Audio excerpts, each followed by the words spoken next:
Thanks for checking out this video. So I am here to review the Steelbook Special Edition release of Late Night with the Devil. So I just need to say off the bat, I was sent this by IFC and Shudder. So, you know, I didn't pay for this product. It was given to me. But that said, obviously, like all my videos, I'm going to be very honest about what's going on with this. So some things I like about it, some things I don't like about this release. But in general, let's just talk about the packaging first.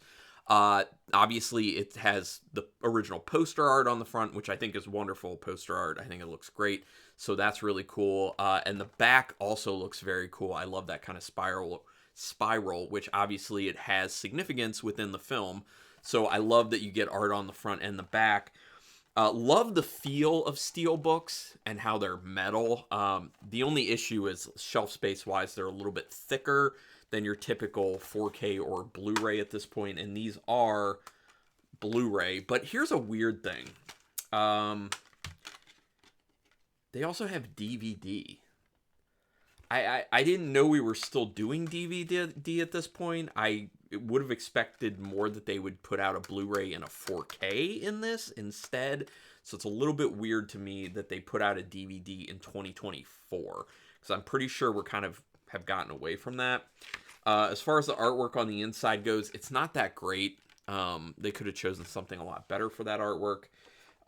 You know, obviously like a check out AMC Plus and Shudder, get a free trial type thing in there because they always have to have promotional material. So one of my issues with Steelbooks, even though I love the look and feel of them, is that they will usually have this card on the back that's not affixed to the back that has all the information about, you know, what are the special features on there, what's included in the special collection, and, you know, the synopsis of the film. So if you want to keep this, what do you do with this? You know what I mean? Like, I guess the only thing you can really do is just kind of put it in your physical media shelf just next to it so it stays with it. Or I guess you can get like some sticky tack or something and put it on the back, but then you're covering that cool artwork.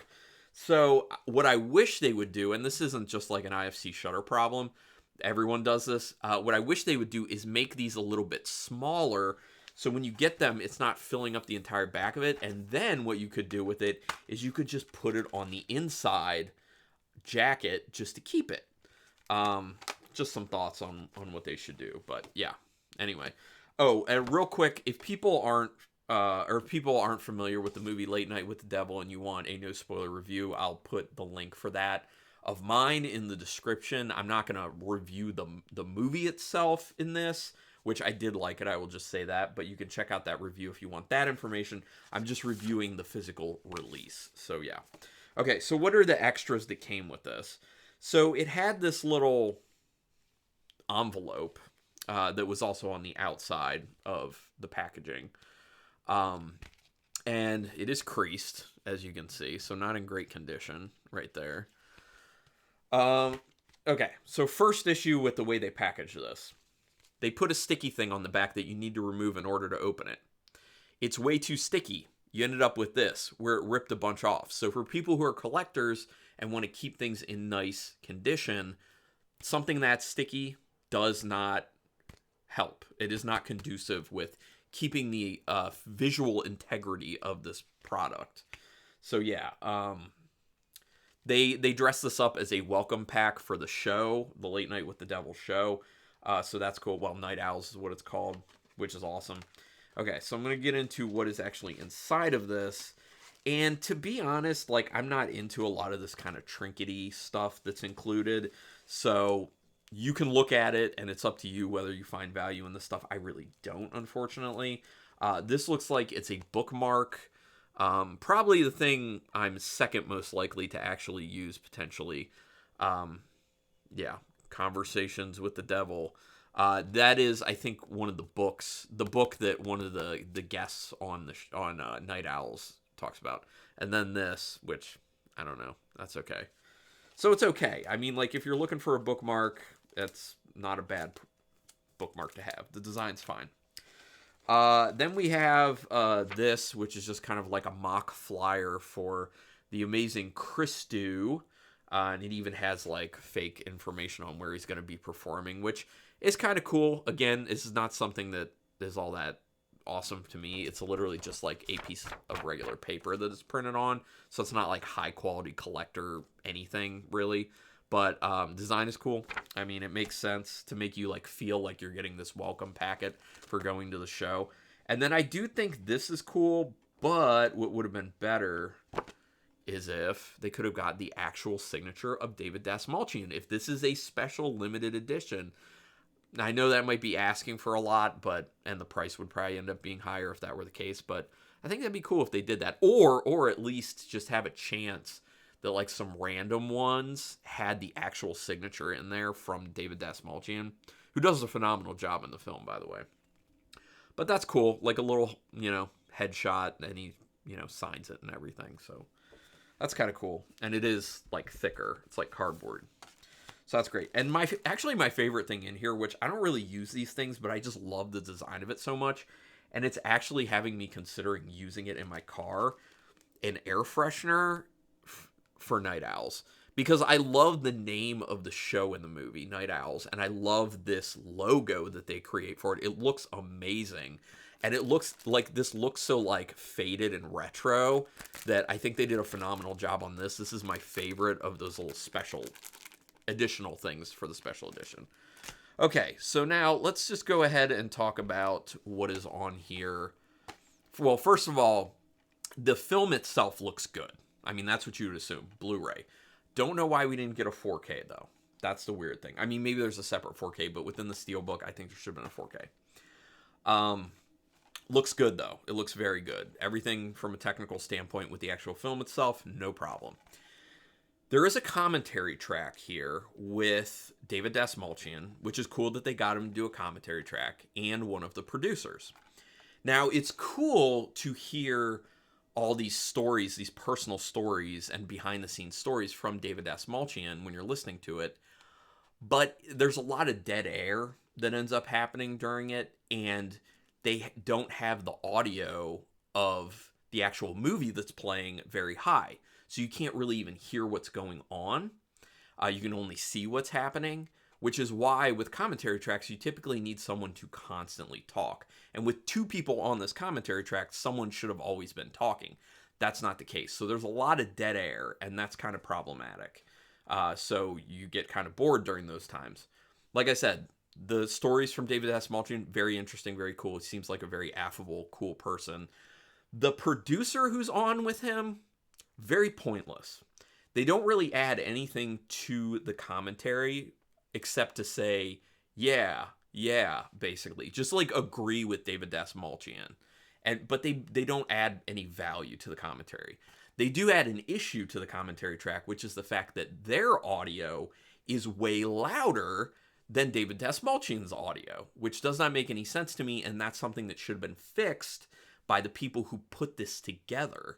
You can't have it a situation where you're having a commentary track and the audio levels between two people on that track are so disparate. Like, it was very hard for me to listen to the commentary track because in order to hear David Dastmalchian, I had to have it set at a certain volume. But then whenever this producer started talking, it was blowing my eardrums out. That's unacceptable. So that's a bad aspect of this release, in my opinion. But if you don't care about commentary tracks, you just want cool packaging and these little extras and the movie, this is probably for you. I mean, I would recommend it in that situation. But if you're all about special features, I'm going to say it's a pass for me on this one. Because, like I said, the commentary track's not that good. There is a cool behind-the-scenes montage. It's only 4 minutes, though. I wish they could have gotten more footage, but that's probably all they had. But you see some cool stuff, like especially them kind of like putting on the practical effects for some things and actually executing some of the practical effects on stage, which is awesome to get that little bit. But again, it's only like 4 minutes, which kind of sucks. There's a Q&A with the two filmmakers, which the audio's not great on that. It's literally a video of them, talking on microphones, presenting it like a live presentation of the film, like a screening. And the audio's not great. Again, they should have done what they could to fix that audio. And then they have like this little thing in there that is, there's no context for it. It's literally just what seems like a warm-up Jack Delroy type show that's like a pre-show for Night Owls, but the quality of it looks really bad. It looks more of like a public access version. And it's very similar to what Jack Delroy does, but it's low rent, basically. And I don't get the point of it. It's actually not that interesting or engaging. And like I said, there's no context for it. Like, what is the purpose of this? What is this? Like, they should have at least had some, some text in the beginning saying what this is. It's just on there. So, not at all impressed with the special features, unfortunately. I think they feel very lazy with this. Like I said, there's some technical issues with it that they really needed to take care of.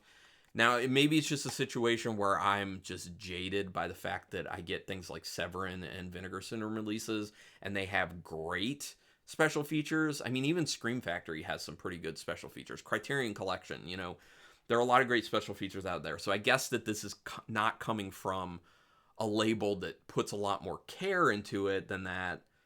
I guess I shouldn't expect too much, but I don't know. It's just a letdown as far as the special features go.